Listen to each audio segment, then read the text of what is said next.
So ayan, magpapaapoy na tayo habang naghihintay yung ating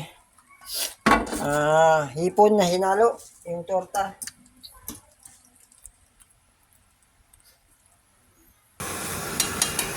So ayan,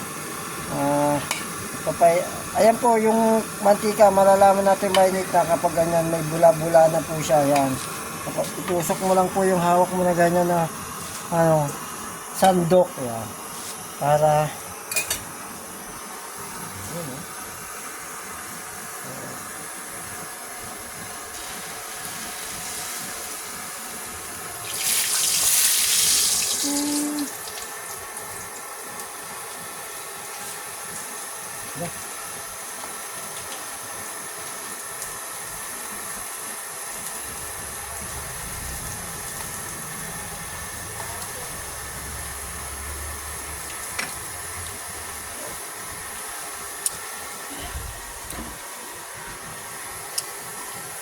dapat may sukatan, ha?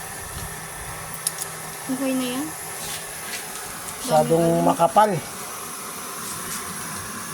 Ayan na, ayan na.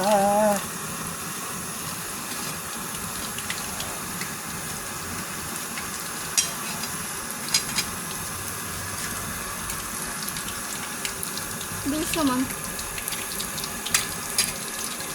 Ayan. Nagluluto po tayo ngayon ng tortang hipon. Kala ko kung sabi mo, tortang talong. Tortang hipon.